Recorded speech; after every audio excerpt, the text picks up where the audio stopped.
we are not realizing is controlling us and destroying us. So this is what the conscious person is pointing to and saying, well, wait a minute, take a look at this.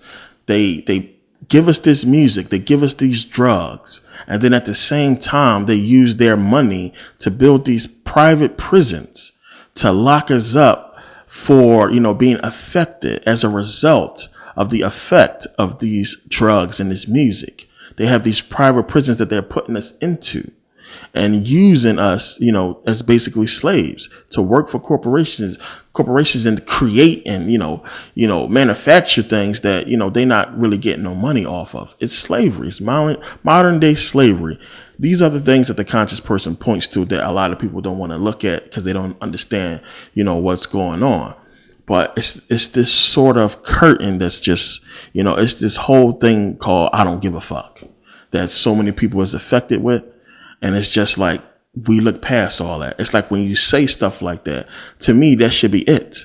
That's the end all right there. Your argument is over because I'm showing you that here's the problem.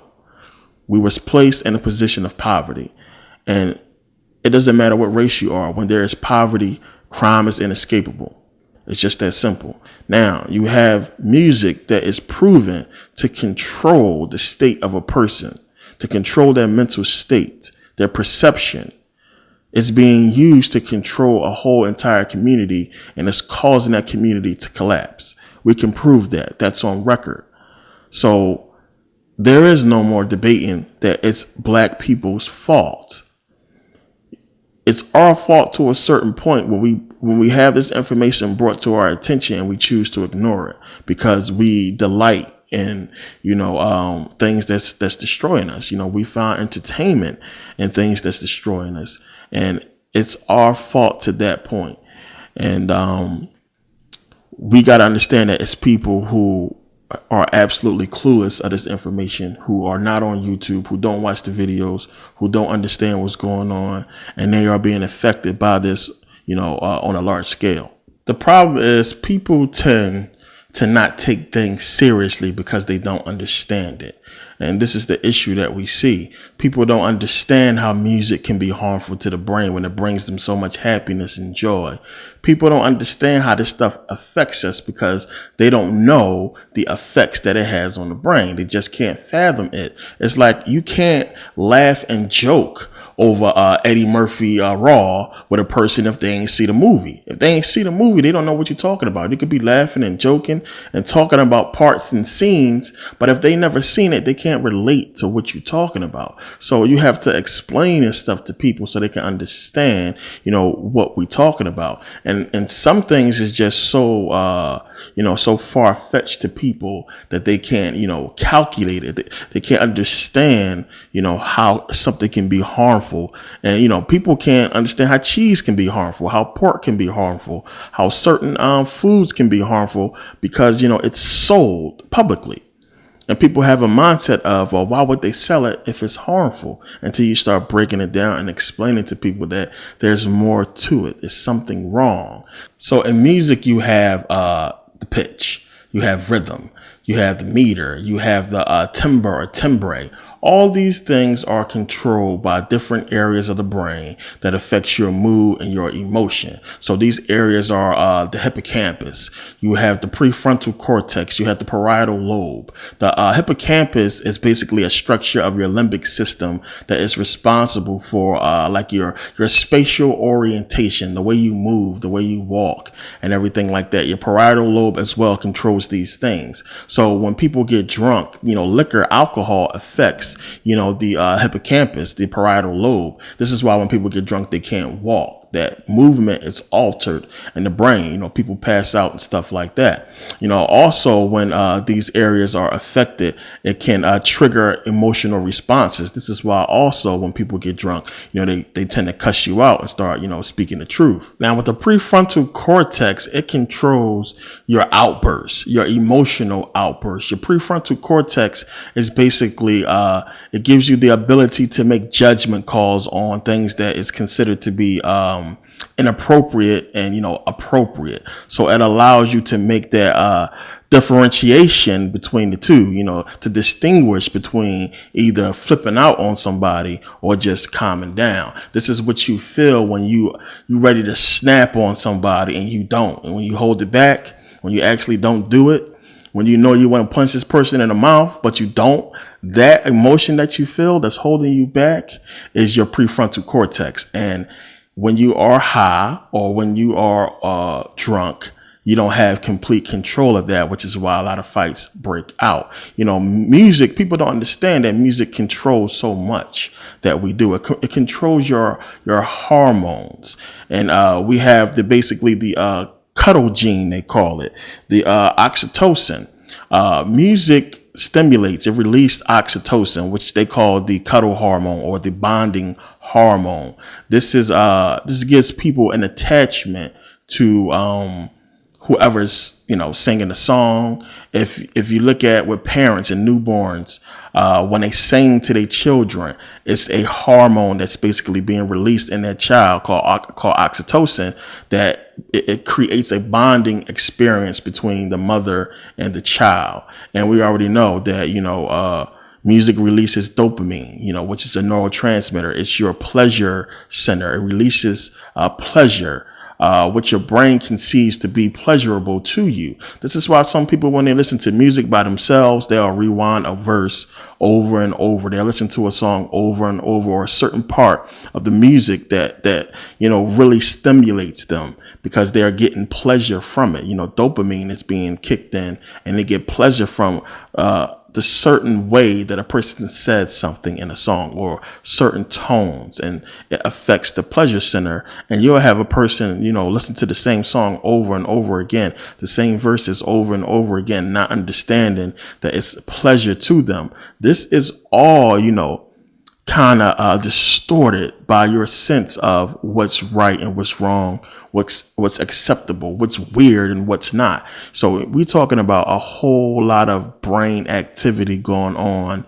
with music. And understand all these things that I mentioned with the hippocampus and the prefrontal cortex and the peripheral lobe. Music bypasses all these things and takes control of you. It's just that simple. So when you break it down, again, because I got into music in plenty of other videos, you already know this, but when you understand this and when you understand that when you in that club and you have a mix of alcohol and this music, things happen. When you at a party, you have this mix of alcohol and music, things happen. People make the wrong decisions. Some people are very strong-willed and are able to control it. These people we call conscious people. You can have fun. Listen, let me tell you something. Because a lot of people think that because you're conscious, you can't go out there and have fun and party and stuff like that. Come on, people. I understand when you look at the situation, the hurdles that we face. A lot of conscious people tend to be like really serious all the time. But if you don't take the time to have fun and enjoy your experience here, enjoy your life, it will begin to affect you on mental and physical levels, like being sad and being caught up in, the serious stuff that we're dealing with all the time and letting that affect your emotions to the point where you don't want to go out and have fun and do things, then yeah, this will affect you. It will affect you mentally and physically. And you got to enjoy life. You got to go out and do stuff. The difference is you can do things on a conscious level, understanding how to take the fun with it and not the bad shit, as where most people who are not conscious are taking, they're having fun and they are being deceived by that fun.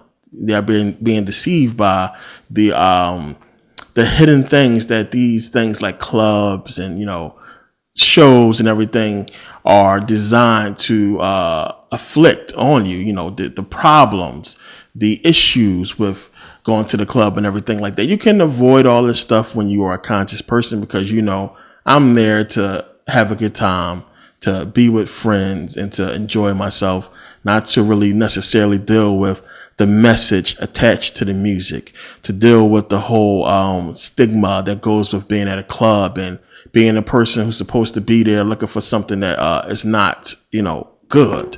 So, you have to understand what this stuff is really about. And mental manipulation, as I said, is a major key. And now that a person is conscious, a lot of people just tend to just not deal with none of this stuff. As I said before, you can go ahead and listen to hip hop music, but if you're conscious of the effect that it's supposed to have on you, then it cannot have that effect on you. You know, if I know you're about to hit me, I'm going to move out the way because I know, you know, what's coming.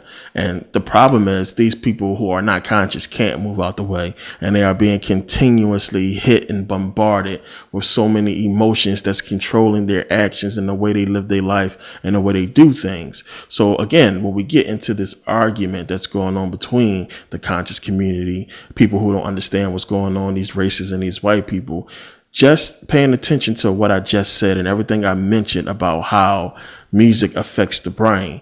This is what we talk about. This is what we present to these people. And after I just gave it to you simply, just like that, after I can show you on paper, after I can show you slides and medical research and everything like that on how this stuff affects the brain, if after all of that, you then say, no, it's not none of that, it's just the person, then the conversation is over. That means this person don't want to accept what's rational, logic, what's proven. And not just that, but we can see with our own two eyes. So this is where we leave the conversation alone with that person and we move on. And this is what we're seeing with the debates between us, conscious people, you know, and everybody who is against what we're talking about. So the argument is people are going out there and destroying their own lives by engaging in this culture and, you know, following hip hop and following these trends and acting out what they see on TV and selling drugs and shaking their ass on camera and everything like that. All the negative stuff we see in the black community. The argument from the white community is it's you. It's all your fault. When we can look at the obvious mental effects, the psychological control that the music industry, the movie industry, and everything that drives the black community is basically putting in the brains of the masses of people in the black community. That's what it all was designed for. So if you don't understand this, and you're not supposed to understand it, you looking at everything face value because you can't see what I'm talking about. So to you, when you see people acting out what these rappers is talking about and these girls shaking their ass like these girls shaking their ass in these music videos, we can't make the connection because we don't see, you know, what's behind the scenes. And this is what we as conscious people are trying to bring to the attention of everybody so they can understand on a conscious level that, you know what, this stuff is deeper than we could imagine. And a lot of people don't understand how sick these people is and the stuff that they do to control you, to affect you. And it's real sick and it's deep and it's crazy that even when you bring it to the attentions of people, you know, they still engage in it in a way where it will leave them, you know, susceptible to the effects of it. So if you want to say that, you know, I don't believe in this stuff and this stuff is bogus, then you're going to continue to be controlled by it. And, you know, it's like an addiction. I mean, that's basically what it is. People love music. They love the hip hop culture. And, you know, what happens when you see an addict? An addict don't want to let go of his drug. They don't want to let go of the booze. They don't want to let go of, you know, the crack. They want to hold on to it. They will make every excuse to keep it. And, you know, to them, it's like, you know, so what? I'm getting high. I'm having fun. You know, so what? A little bit of booze is I'm just getting drunk. I'm trying to have a good time when they don't understand the effect it's having on them. It's the same thing with us, but it's even worse because, you know, music seemingly has no effect at all. And we know it does, as I just explained. So this is where the deception of music is why it makes it the best weapon against us. And this is why we are living in a hip hop culture and why the black community is under hip hop culture. And it's the same reason why the black community is in the state that it's in. It has nothing to do with everything else these racist people is talking about. Like we just want to be lazy and everything like that. It's the effect of the atmosphere that we grew up in. So now with all that being said, we then have to go back to the source. Where did all this stuff come from? Where did all this stuff stem from? And it's easy because the government can hide behind corporations and say, well, it's not us, it's them. It's easy because corporations can hide behind presidents and CEOs. And, the owners who really own this stuff, we don't know who they are. They can hide behind this stuff and have these people get paid millions of dollars to deal with the press that they also own. So, we can't do nothing. And it's crazy that people are not seeing this. What can we do when they own these corporations and they also own the press? So now, since they know they doing this stuff to us, they know what the music is doing to the black community. They know how it's affecting, the brains of the children and everything like that and causing them to act out what they're listening to. They know how it's making children violent, making people violent and everything like that. And if you are not, pursuing a doctorate degree, or you are not going to college because you want to be a rapper, then that's the goal. That's what they want. That's what they want to do. You want to be a model now. Everybody dancing. Everybody want to be a dancer. Everybody want to follow these hip hop trends and want to be famous. That is the agenda. Because if you following hip hop, if you following this culture, then you are not educating yourself. You're not finding out what the truth is. You are not looking to deception that they are that they are unleashing on the people, on the public. Because you so concerned with putting out an album or a mixtape. You so concerned with being famous and doing something that's going to get you an applause or a whole bunch of money, and it's unrealistic. And a lot of people destroy their lives trying to pursue hip hop. They could have went to college. They could have done something else. They could have been, something way better. All these people want to follow the hip hop culture. So many people want to be rappers and want to be singers and want to be famous. They don't want to be something that's going to make a difference. This is what they want. That is the agenda. So now, while in the black community, we following this hip hop culture, even though you got white people following it too, but they are backed by not being in poverty, by having family members and people in positions of power. And if they fall, they got people there to pick them right back up and put them in, the right place. So they're going to college more than us. They are, getting degrees and getting these high paying jobs and becoming your bosses and growing wealth and everything like that, because they are not really dealing with the effects of this music and living in an environment that this, music is, engulfing. They're able to just live in a stable culture. They're able to grow up with stable households. The music hasn't affected their parents to where one is in prison and the other one is doing this. And that's for the majority of white folks. We know some white folks, go through the same stuff we go through, but for the most part, they good. And that's by design. So, they are winning in that aspect of, having you follow this hip hop and follow this culture and not, growing in wealth and success by doing something better with your life and educating yourself so you can be something, that's going to make a difference. And you can at least have a job that's going to make you a lot of money. So this is the argument. People are saying that, we shouldn't be so easy on, black folks because, they know what they're doing. We understand what's going on, and we just doing things because it's in our nature. And that's what we are about. We are about killing each other and selling drugs and everything like that. These girls are just whores. There's nothing else wrong with them. They just hoes. They doing all this stuff because they want to do it. And this is exactly what it seems like. When you look at it, what else can you say?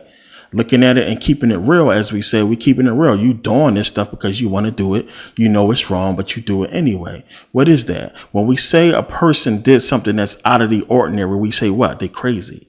Something wrong with him. Something must be wrong with his head. When we see people outside acting weird and crazy, like they got schizophrenia, we say something is wrong with their brain. He has schizophrenia. It's actually a medical term for it. But we don't have a medical term for the effect of the music industry and the effect of this mind control on people that's causing them to seemingly act normal, but to do out of the ordinary things.